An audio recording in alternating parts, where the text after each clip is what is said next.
नमस्कार, माझी हातची चव चॅनलवरती सर्वांचे स्वागत आहे। तर चला तर मग आज आपण काय बनवलेला आहे, झटपट होणारा 5 मिनिटात मस्त मसूर वाल पुलाव।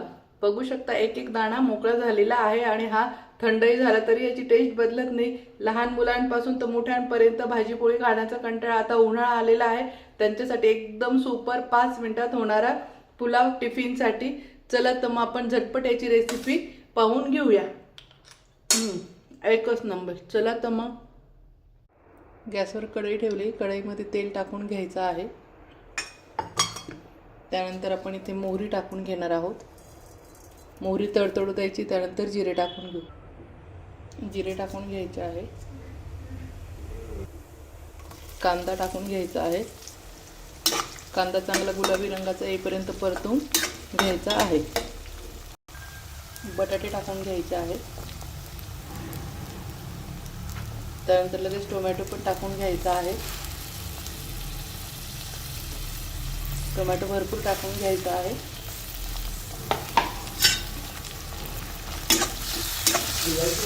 2 मिनिटं परतून घेऊया। त्यानंतर इथे मी मसूर घेतले आहे, हे मसूर टाकून घ्यायचे आहे। मी धुवून आणि भिजत घातलेले होते गरम पाण्यात 1 तास। परतून घ्यायचं आहे हे पण।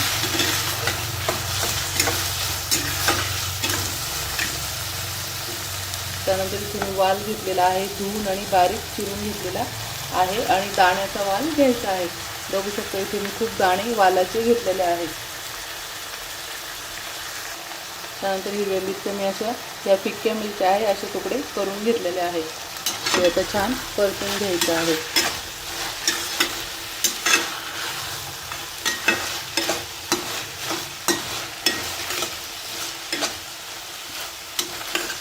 हे छान फुल गॅसवरच ठेवायचं आहे, स्लो गॅस करायचा नाही।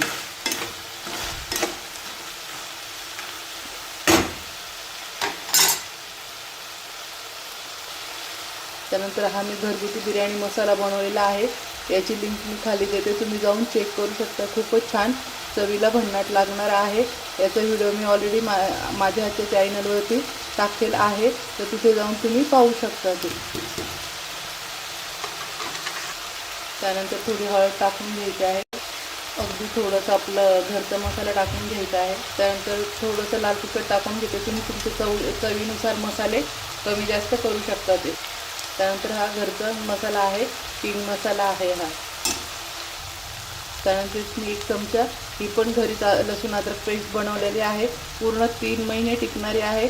फ्रीजमध्ये न ठेवता ही बाहेर पण अशीच 3 महिने राहते। आणि बघू शकता खूप दिवस झाले मी ही पेस्ट बनवली, पण याचा कलर थोडा पण बदललेला नाही।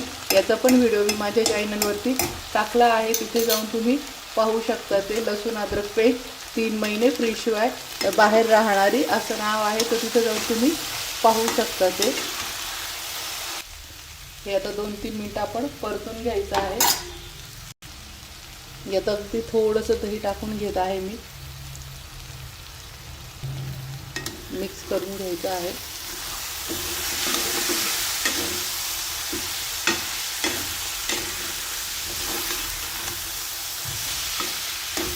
आता यात पाणी टाकून घ्यायचं आहे।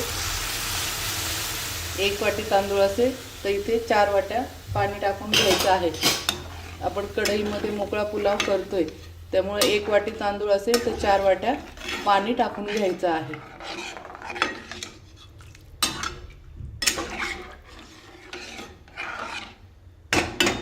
आता याला उकळी येऊ दे। कधी पण उकळी आल्यानंतरच तांदूळ आपण टाकायचे आहे।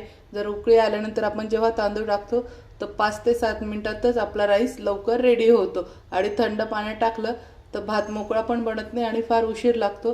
त्याच्यामुळे कधी पण आपलं फोडणीच्या पाण्याला उकळी आल्यानंतरच तांदूळ टाकायचे आहे, म्हणजे आपला पुलाव किंवा खिचडी भात लवकर 5 ते 7 मिनिटात होतो आणि मोकळा पण होतो। पाण्याला छान उकळी आलेली आहे। आता इथे चवीनुसार मीठ टाकून घ्यायचं आहे, तुमचे तांदूळ आहे तेवढं। त्यानंतर इथे मी धुतलेले तांदूळ आहे, भिजत घातले होते मी अर्धा तास, तर आता हे पण आपण टाकून घ्यायचे आहे।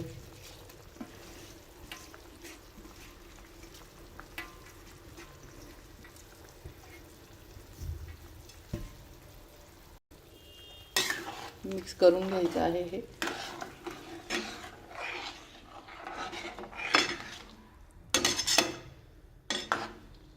गॅस आता मीडियम ठेवायचा आहे आणि त्यावरती झाकण ठेवून आता आपण 5 मिनटं मंद आचेवरती भात शिजवून घेणार आहोत.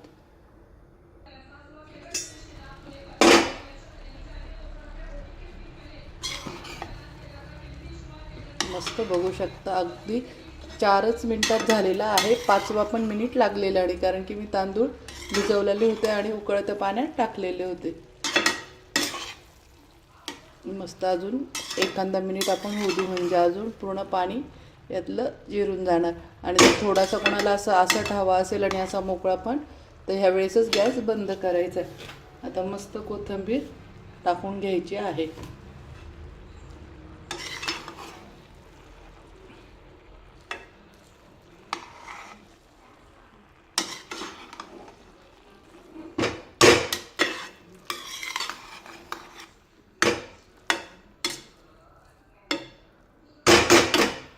मस्त अजून 1 मिनिट आपण आता हा होऊ देणार आहोत म्हणजे मोजून पूर्ण 5 मिनिटं याला लागणार आहे.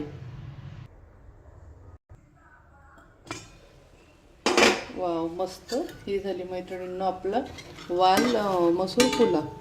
बघू शकता किती मोकळा मोकळा झालेला आहे. मस्त आता आपण वाढून घेऊ.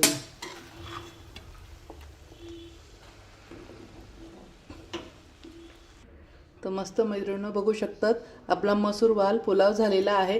तुम्ही पण एकदा नक्की ट्राय करा आणि कसा झाला तुमचा ते पण मला कमेंटमध्ये सांगा आणि एकदा नक्की ट्राय करा आणि कोण कोण ट्राय करणार ते पण मला कमेंटमध्ये सांगा. तर असेच नवीन नवीन व्हिडिओ पाहण्यासाठी आणि नवीन रेसिपी झटपट होण्यासाठी मुलांसाठी मोठ्यांसाठी टिफिनसाठी नाश्त्यासाठी तर माझ्या चॅनलला लाईक करा, सबस्क्राईब करा आणि फॉलो करा. मस्त खा आणि मस्त रहा. मसूर वाल पुलाव टिफिनसाठी रेडी झाला आहे. भाजी पोळी काही करण्याची मस्त गरज नाही. हा संध्याकाळपर्यंत पण थंडही झाला तरी अशी त्याची चव राहते. सुंदर पोळीचं वगैरे भाजीचं काहीच गरज नाही. जे मुलं भाज्या वगैरे खात नाही, पोळी खात नाही तर त्यांच्यासाठी बेस्ट ऑप्शन आहे आणि आपल्याला घाईच्या वेळेस पण खूप पटकन होणारी छान रेसिपी आहे. तर मस्त बघू शकता आपला हा झाला मसूर वाल पुलाव.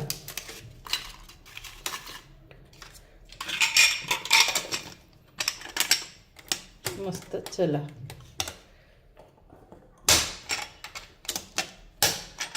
हा झाला मैत्रिणींना आपला टिफिन.